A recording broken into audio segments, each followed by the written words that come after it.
वक्त की बड़ी खबर, शिंदे गुट के विधायक की ओर से कहा गया है उद्धव ठाकरे को तुरंत इस्तीफा दे देना चाहिए। दीपक केसरकर आज तक जिनसे लगातार बातचीत कर रहा है, उनका ये कहना है कि तुरंत इस्तीफा दे मुख्यमंत्री, क्योंकि अल्पमत में है उनकी सरकार, उनके पास विधायकों का आंकड़ा ही नहीं है। शिंदे ही हमारे नेता, इस पर फोकस करते हुए दीपक केसरकर आज तक से बातचीत के जरिए नजर आए, लेकिन इस सवाल का जवाब उनकी ओर से नहीं दिया गया कि वापसी गुवाहाटी से चौपाटी के लिए वो कब करने वाले हैं। सीधे शिवसेना के नेता हमारे साथ जुड़े हुए, उनका रुख करते हुए, अब तो आपने सुन ही लिया, बागी जो जितने भी विधायक इस वक्त बैठे हुए हैं, उनका यही मानना है कि अल्पमत में है आपकी सरकार, इंतखाब साहब, उद्धव ठाकरे को तुरंत इस्तीफा दे देना चाहिए। क्या करेगी आपकी सरकार, देंगे इस्तीफा इंतखाब साहब? जी मेरी आवाज आ रही है आपको? आवाज आ रही है, बोलिए। देखिए चित्रा जी, चाहे कुछ भी हो, कोई गुवाहाटी जाए, कहीं भी जाए, सबको यहाँ आना पड़ेगा और सामने फ्लोर टेस्ट पे खड़ा होना पड़ेगा। बिल्कुल स्वर्गीय बाला साहेब ठाकरे की जो शिवसेना है, उनको फेस करना पड़ेगा, जवाब देना पड़ेगा कि आखिर क्यों आपको इतनी बार बुलाया गया, आप आइए, हम बैठते हैं, बात करते हैं, लेकिन जब सामने बात करने को कहा है तैयार, आप लोग बुला रहे हैं, वो इतने दिनों से वहीं पर टिके हुए हैं। अब स्थिति आपकी सरकार की ये हो गई है कि एकमात्र आदित्य ठाकरे को छोड़कर कोई भी चुना हुआ विधायक मंत्री नहीं है। समझ रहे हैं क्या स्थिति हो गई है शिवसेना की इस वक्त मुंबई महाराष्ट्र में? शिवसेना बहुत मजबूत है, आज भी बहुत स्ट्रांग है। आप देखिएगा फ्लोर टेस्ट के बाद में और आपको पता चलेगा कि किस तरीके से शिवसेना आज भी स्ट्रांग है, बहुत मजबूत है। हमारे काफी एमपीज और जो एमएलए है वो भी बहुत स्ट्रांग है आज की तारीख में। ऐसा नहीं है कि हमारे पास अभी महाराष्ट्र में शिवसेना कमजोर है। एक ही पार्टी मुंबई और महाराष्ट्र में है जो शिवसेना है, और इसको कोई झुका सके ऐसा कभी नहीं हो सकता। 39 विधायक उधर बैठे हुए, कितने हैं आपके साथ चुने हुए? अगर 39 विधायक शिंदे गुट के साथ बैठे हुए हैं, कितने हैं आपके साथ? लोकतंत्र में तो ताकत उसी की होती है ना जिसके पास आंकड़ा होता है। देखिए बिल्कुल, मैं आपको बताना चाहूंगा कि कांग्रेस और अपना एनसीपी जो है वो हमारे साथ में बिल्कुल समर्थन में है, हमारे साथ में, और जो भी निर्णय सामने आएगा आप देखिएगा बहुत अच्छा फैसला आपको देखने मिलेगा। एक शिवसेना की नई शक्ति आपको देखने मिलेगी। जब फ्लोर टेस्ट होगा बिल्कुल हम सामने आपके सामने रहेंगे, आप देखिएगा बिल्कुल आपको एक नया जो है शिवसेना की जो ताकत है वो देखने को मिलेगी। पांव तले की जमीन हिला दी है शिंदे गुट ने, और आपको ये लग रहा है कि न सिर्फ पार्टी, सरकार सब कुछ बची रहेगी और ऑल इज वेल। ये बार बार बताने की आप कोशिश कर रहे हैं, लेकिन ऐसी स्थिति है कहां पर, यही तो सवाल है। वो कह रहे हैं कि उद्धव ठाकरे इस्तीफा दे, इस पर क्या है आपका टेक जल्दी से? उसके बाद अजय आलोक जी मैं फौरन आपके पास। उद्धव साहब इस्तीफा दे, ऐसा कोई किसी में हिम्मत नहीं है ये कहने की। उद्धव साहब शिवसेना के प्रमुख है इस वक्त में, और वो बिल्कुल हमेशा शिवसेना को उन्होंने मैनेज किया बहुत अच्छे ढंग से। वो हम सब के मुंबई महाराष्ट्र की जो जनता के हमारे प्रमुख है शिवसेना के, और उनका इस्तीफा देना मतलब ये बहुत ही बड़ी बात जिसने भी कहा है, वो हमारे प्रमुख है शिवसेना के, और इसी तरीके से वो शिवसेना को लेकर आगे चलेंगे। शिवसेना को लेकर आगे कैसे चलेंगे, ये बड़ा सवाल तब तक कायम रहेगा जब तक आपके 39 विधायक शिंदे को समर्थन देते हुए गुवाहाटी में बैठे रहेंगे। वो मुंबई कब और किस रूप में आते हैं देखना महत्वपूर्ण होगा। लेकिन आदित्य ठाकरे जब वो मीडिया के कैमरे के सामने आए तो उनकी ओर से अलग ही अंदाज में एक फिल्मी डायलॉग का जिक्र करते हुए कैसे निशाना साधा गया शिंदे गुट पर, सुनिए। कॉन्फिडेंस जीत की तो पूरी है और प्यार भी पूरा है। जो दगेबाजी करते हैं वो कभी जीतते नहीं है, जो भाग के जाते हैं वो कभी जीतते नहीं है। मैं अभी मुझे थोड़ा पढ़ना है, जो भी अभी का निर्णय हो मुझे पढ़ना पड़ेगा। फ्लोर टेस्टसाठी ते तयार आहेत की नाही हा पहिला प्रश्न आहे। आमची फ्लोर टेस्ट आम्ही सांगितलेले काय आहे,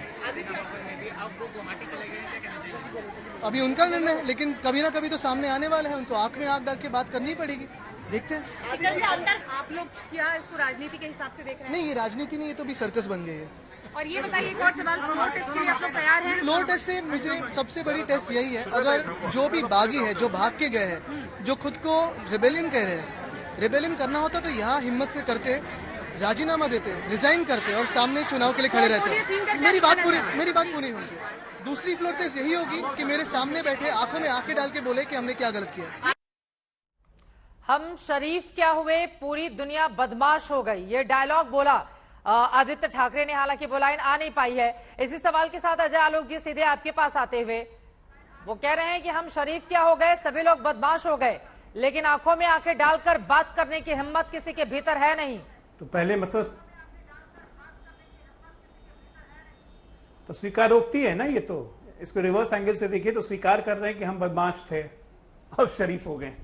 ये सब खैर राजनीति में ये सब रेटोरिक्स चलते रहते हैं। मैंने पहले भी कहा था एक ही चिराग काफी होता है घर को आग लगाने के लिए, यहाँ तो दो दो हैं।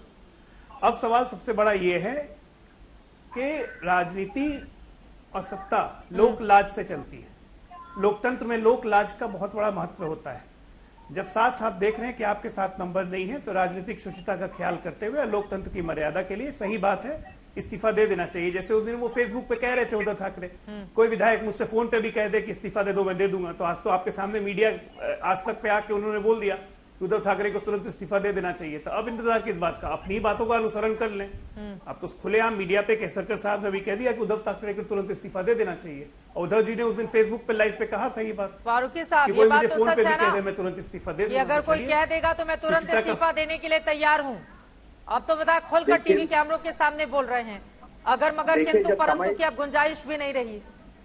जब समय दिया गया था कि आप आकर सामने बात करो, आपको अगर मौका चाहिए हम आपको मौका देंगे, आपको मुख्यमंत्री बना देंगे अगर आपको बनना है।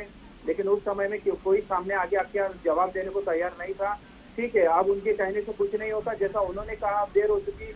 यहाँ पर भी देखा आपने कि जैसे आदित्य साहब ने कह दिया है कि अब कोई भी आ सकता है, लेकिन एक शख्स को छोड़कर जो शिंदे साहब, क्योंकि उनको कई बार कहा गया कि आप आइए, आप जवाब दीजिए सामने बैठकर, लेकिन अगर आप नहीं आ पाए, आप कह रहे कि अब बहुत देर हो चुकी, तो यहाँ पर हमारे आदित्य साहब ने भी कह दिया कि बहुत देर हो चुकी है। तो इस तरीके से जो भी चीज है अभी सामने आ रही है आपको देखने मिल रहा है।